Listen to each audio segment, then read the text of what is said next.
What is up, everybody? Welcome back to another video. In today's video, we are going to be discussing some Detroit Lions news. The Lions made a couple of roster moves and also some league-wide news. Let's get it started. What's up, guys? Jeremy Davis here, wide receiver for the Detroit Lions. Just want to encourage the Lions fans and any football fans in general to subscribe to my guy's channel, DoseOfDion.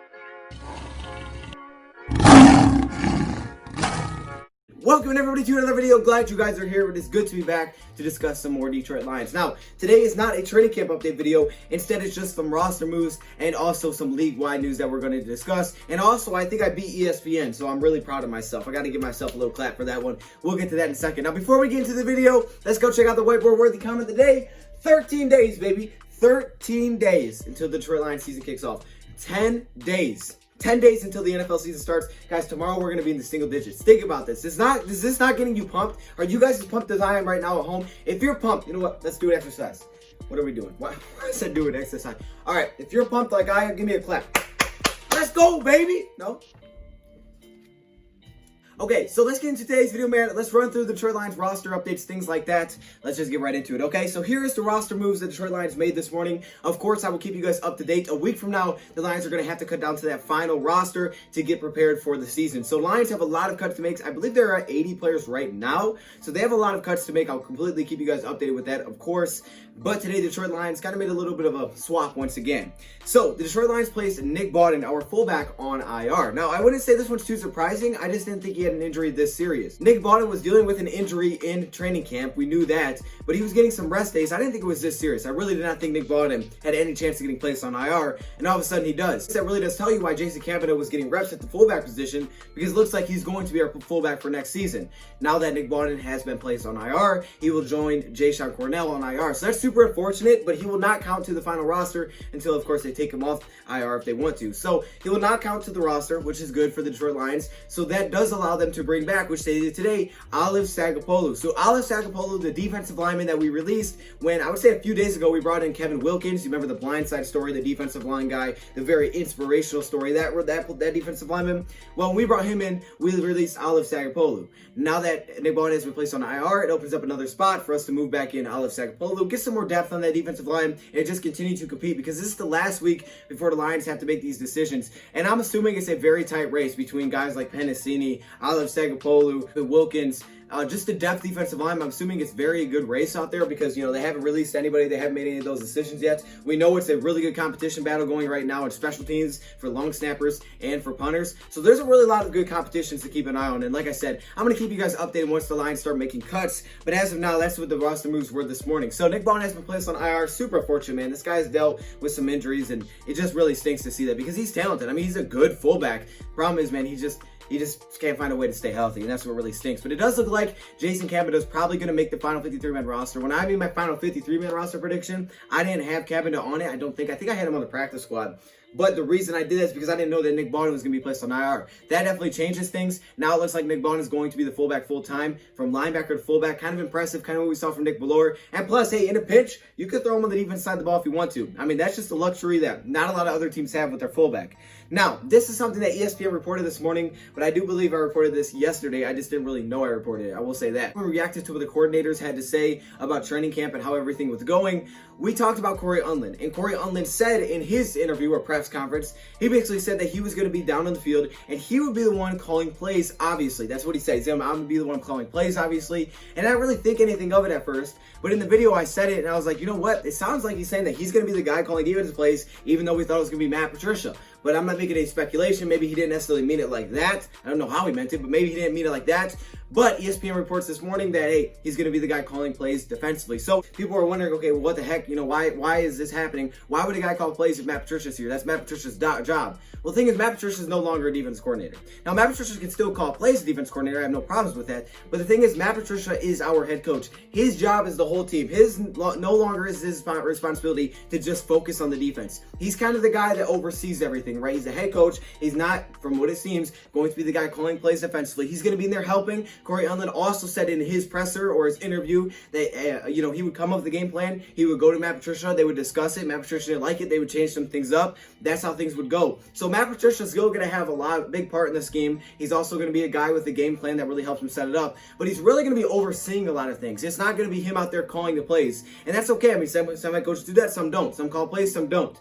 But for Matt Patricia, it's no longer his job to just say, okay, make sure the defense is doing their thing. We don't have any control over anything else. His job as the head coach. He has full control over basically every single player on the field. That's what he has control over. His job is to win. No matter what it looks like, his job is to win football games. If that means we have the best offense and the worst defense, his job is to win football games. We have the best defense, worst offense, his job is to win football games. He is the head coach now. It is a different responsibility for Matt Patricia than when he was with New England. So hey, this could be the case, and I'm perfectly fine with it. Hopefully it does work out for the Detroit Lions.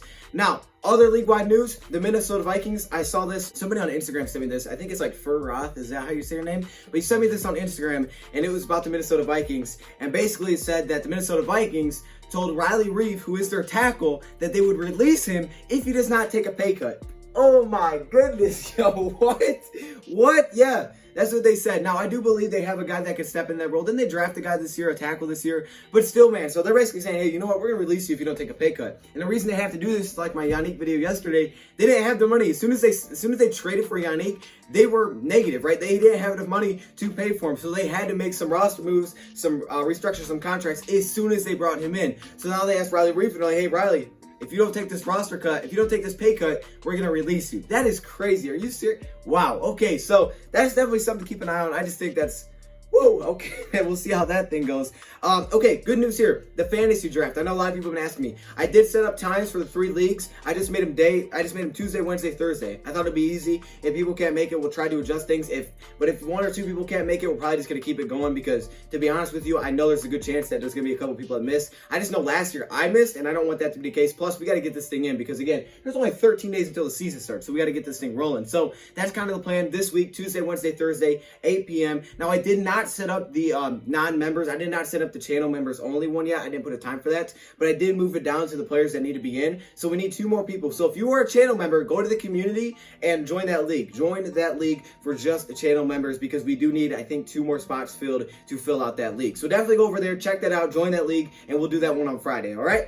And finally, Leonard Fournette has been released, the running back from Jacksonville. I saw this morning. I was like, whoa, wait, what? Really? Leonard Fournette's been released? They were trying to possibly trade him, but I didn't think he would just be waived. Well, here's the situation. Basically, their coach said it has nothing to do with him in the locker room.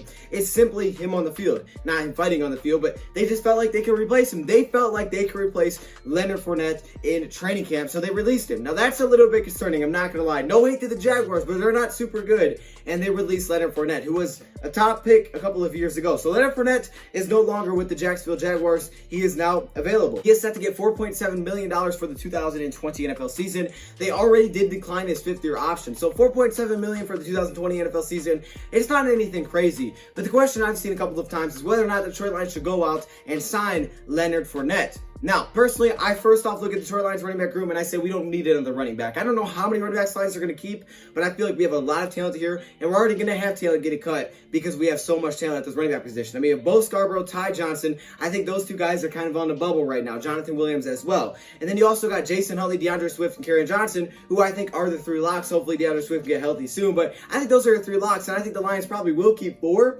maybe 5, but now we know Jason Cabot is going to be the fullback probably, no longer Nick Bond because he is on IR. So the question is, should the Lions go out and get Leonard Fournette? So looking at our running back group, I would say no, because I don't think Leonard Fournette gives us anything that's completely different from what anybody else gives us. My running backs are not bad. Ty Johnson, Bo Scarborough, they both averaged 4.1 yards per carry last season. I mean, they both have potential. It's both there. DeAndre Swift, of course, you're not going to move him. You don't want to take away time from him. Kerryon Johnson, he's still a beast. You don't want to take away time from him. They felt like they could replace him. They felt like they could replace Leonard Fournette, and I guess they felt like this a little while ago because they were already looking for trade offers, and they really got none for it. So no one was super interested enough to trade for him now that he's available. Obviously, someone may go out and sign him. If you look at his stats from his career, 3.9 yards per carry in his first year, 3.3 yards per carry in the second year, and 4.3 yards per carry last season. That's definitely much better. He also had 2 seasons with over 1,000 yards rushing, and his rushing yards per attempt wasn't even that great. So he's a workhorse, all right? He was the guy that got the ball a lot. In Jacksonville, this guy got the ball a ton. And with Detroit, he's not going to have that. He's going to be a running back by committee. So he needs to bring something different, I feel like, to the table. stable.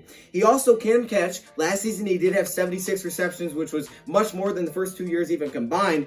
76%, caught 76 of 100 passes thrown to him. Not bad. So he showed that ability. So that's something that's interesting. He's not super expensive. I mean, $4.7 million isn't cheap, but it's not super expensive. So the one scenario where I can see the Lions go out and get Leonard Fournette is if there are some more injuries and the injuries continue to pile up, or, you know, players aren't getting healthy, because the Lions could add a guy like Leonard Fournette for some competition, mix him in there with a running back by committee, but he's not going to be the workhorse in Detroit. So as of now, I would say I don't think this is necessary. However, knock on wood, this doesn't happen. If injuries do pile up at the running back spot, I could see the Lions go this route if they wanted to, especially if there are no locker room problems, because that's the first thing I always look at if there are. I'm assuming the Lions aren't going to go get him. So in this case, it doesn't seem like there are. They just feel like they can replace him. A little bit concerning. As of now, I wouldn't go get him, but, you know, maybe down the road, if something comes up, then maybe he's an option for the Detroit Lions. We'll just have to wait and see, but as of now, I think we're okay at the running back spot. Let me know your thoughts, comments below. Thank you for watching. Also, shout out to my guy, Jesse. I'm not sure if I'm going to show the picture or not, but he sent me a picture of him watching my videos. He was in like a lion's den. I mean, it looks set. All right, he had the setup going on. I see you. I appreciate that. That's awesome. Hopefully your Monday's going good. Thank you, for watching, and I'm out.